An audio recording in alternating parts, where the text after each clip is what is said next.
Hello everyone, welcome back to the channel. In today's video I want to share with you a book that I found recently and it was a good read. The book is called Wolf Messing: The True Story of Russia's Greatest Psychic by Tatiana Lungin. Wolf Messing, if you never heard of him, was born in September 1990 in Poland, and at that time Poland was a territory of the Russian Empire, so his nationality was Polish and Soviet. As a sum up for this book is a detailed biography of Messing's journey from his early years in Poland to his rise as a psychic. The book covers his childhood, where his psychic abilities first began to manifest, and his travels across Europe, where he performed to various audiences. The book not only recounts Messing's public demonstrations, but also provides insights into his personal life, his relationships, and the challenges he faced.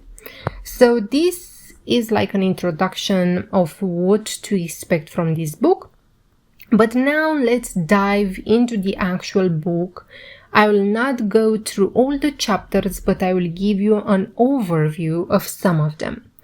So the book starts with the first chapter, which is called Encounter with a Seer. In this part of the book, we actually find out how the author of the book, Tatiana, meets Wolf Messing. In the next chapter, called War Comes to Russia, we find out how tragic times come into these people's life and how the friendship between Tatiana, Wolf Messing, and his wife started to flourish.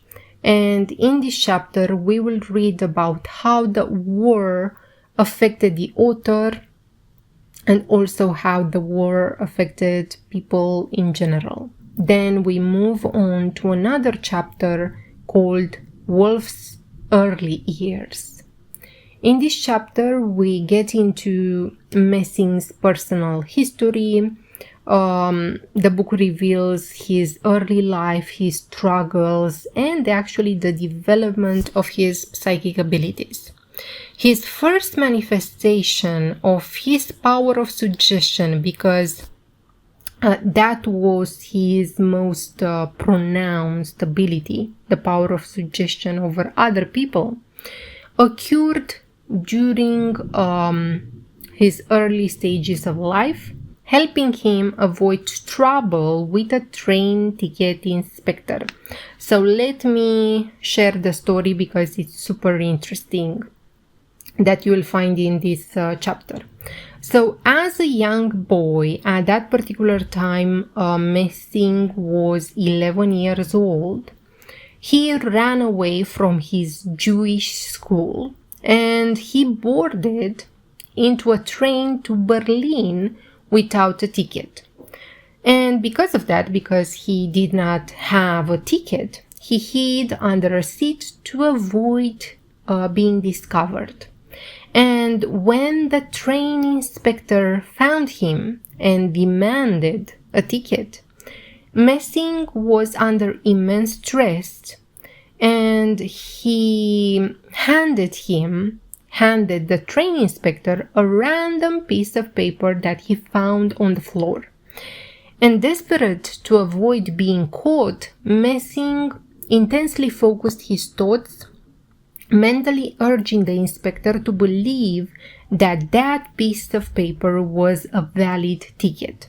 So his nervous energy and the concentration of his thoughts paid off, because the inspector accepted that piece of paper as a valid ticket, and he handed it back to Messing with a benevolent smile, asking what he was doing under the seat if he had a ticket, right? So this incident marked the first time Messing realized that he had the ability to influence others' perceptions and actions through the power of suggestion. Now, this chapter contain a lot of other things like historical events, complex relationships with Stalin, and other things like that. In the next chapter, Facing Death and Despair, I don't want to give spoilers, but we dive basically into a tragic event that happened to Messing. Okay, so the next chapter, called The Living Corpse. In this chapter, because of an unfortunate event, Messing wakes up among corpses in a morgue, and he was saved by a student practitioner. And later on, he is fully revived by Professor Abel, who was a neuropathologist who actually discovered Messing's telepathic abilities. Abel, along with another colleague of his, conducted experiments revealing Messing's talent for responding to mental commands. So in this chapter, we explore how Messing trained his psychic abilities at Berlin markets, reading and verifying people's thoughts. His career progressed when he started to perform in Berlin as a fakir, impressing audiences with his telepathic acts. In the book, you will also find out how Messing met Einstein and Freud, and they conducted telepathic experiments with him. Also, again, you'll find out about Messing's tours in Europe and how he ended up back in Poland, where he used his abilities to solve a high-profile theft for an influential family. Anyway, you'll find a lot in there. Again, I don't want to give so many spoilers because maybe you want to read it for yourself. But in the rest of the book, you will discover how Messing met Stalin, how he was tested by Stalin, and he received an order actually to rob a bank by using his telepathic abilities. And lo and behold, he actually succeeded, and because of that, he impressed Stalin.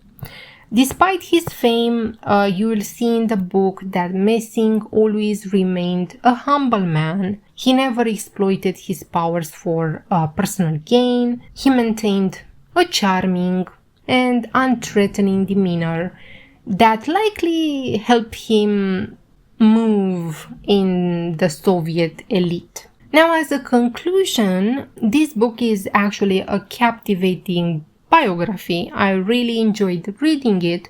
However, there are several areas that I think could have been improved to make it even more engaging and informative, at least in my opinion, okay? So, for example, the book provides a detailed account of Messing's life and achievements, but it often lacks depth. The writing style is very flat, in my opinion, like, okay, this occurred in that particular time, that occurred in that particular time, things like that. So, I don't know, it just lacks depth in some parts of the book. For example, from my point of view, I would have liked more insights into Messing's feelings, thoughts. I think that would make the narrative more engaging. Again, at times the book, I don't know, it doesn't feel like a blend, so to speak, because it's just a mix of personal experiences from the author. Then it dives into historical events, then it dives into descriptions of Messing's abilities, and other times you'll find a lot of information that is just there, and because of that, honestly, I skipped a lot of pages because of that. Anyway, another aspect, the book mentions a lot about Messing's abilities, and what would have been of more interest to me more exploration in that area, I would have liked for the author to show how Messing, for example, was trained with Einstein or Freud or Professor Abel, how he was actually trained to refine his abilities. And we just hear about these events that occur in the book, but no, you will not find any deep dive into these parts of his life. So yeah, anyway, I think that improving these aspects of the book would have made this book not only more engaging, but also a more comprehensive account of Messing's life and abilities.